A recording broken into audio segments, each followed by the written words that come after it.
Kita dengarkan cerita si Pitung, cerita anak dari Betawi. Pada zaman penjajahan Belanda, di kampung Rawabelong, lahir seorang bayi laki-laki mungil dari keluarga sederhana. Ayah dan ibu bayi itu adalah seorang petani.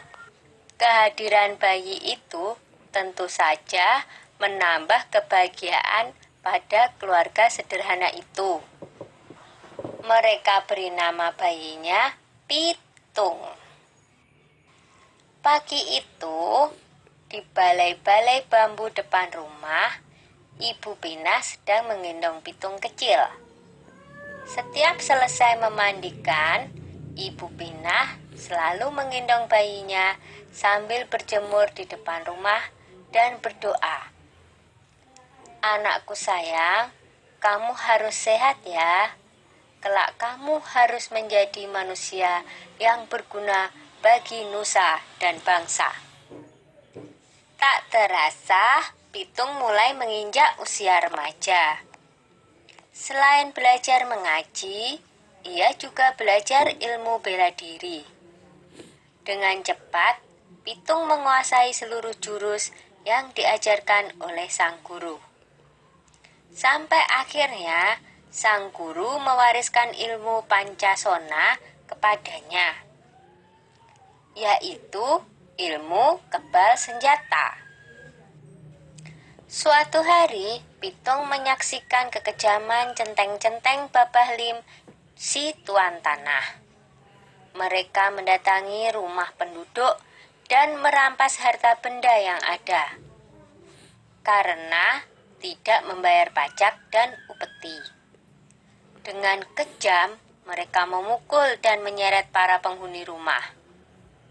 Hati kecil Pitung terpanggil untuk menolong mereka. Ini adalah saat pertama Pitung membela orang lemah. Pitung tak tega melihatnya. Hai centeng-centeng, kenapa kalian merampas harta orang dan menindas orang yang tak berdaya? Kalau berani, sini lawan aku, tantang Pitung. Mendengar itu, si pemimpin centeng marah. Hei anak muda, berani-beraninya kau menghalangiku.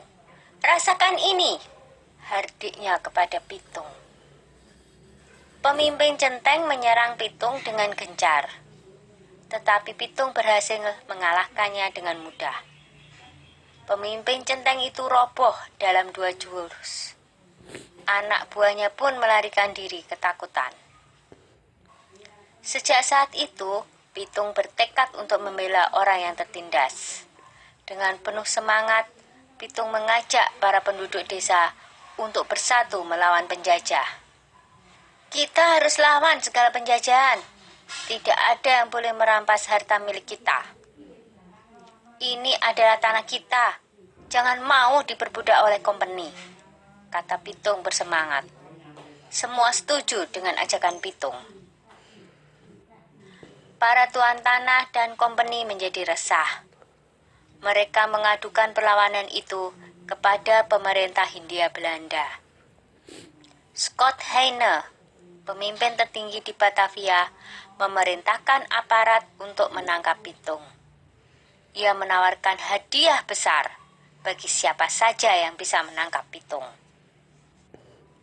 Kompeni menangkap Pak Piun dan Haji Niapin untuk memaksa Pitung menyerahkan diri. Mereka dimasukkan ke penjara di Grogol. Berita itu sampai di telinga Pitung. Ia tidak tega dengan keadaan ayah dan gurunya yang disiksa. Pitung membuat perjanjian dengan kompeni untuk menyerahkan diri dengan syarat ayah dan gurunya dibebaskan dari penjara. Pada suatu hari, kompeni membawa Haji Niapin ke alun-alun kota dengan dijaga ketat oleh pasukan polisi bersenjata. Lalu, Pitung muncul seorang diri. Ia meminta agar gurunya dibebaskan dulu. Setelah Haji Niapin dibebaskan, Pitung maju menyerahkan diri. Pasukan polisi membidikkan senjatanya ke Pitung. Tertangkap juga kamu, Pitung, kata Scott Heine kesal.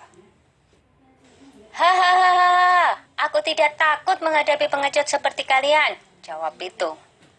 Scott Heine marah dan ia langsung memberi tanda kepada pasukan untuk menembak.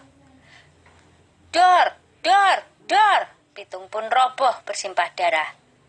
Pitung gugur sebagai seorang satria. Beberapa bulan kemudian, Scott Heine dipecat dari jabatannya karena menembak orang yang tidak melawan ketika ditangkap. Pitung gugur sebagai pahlawan dan akan selalu dikenang oleh generasi-generasi berikutnya. Sudah dulu ya cerita si Pitungnya. Jumpa lagi di cerita lain.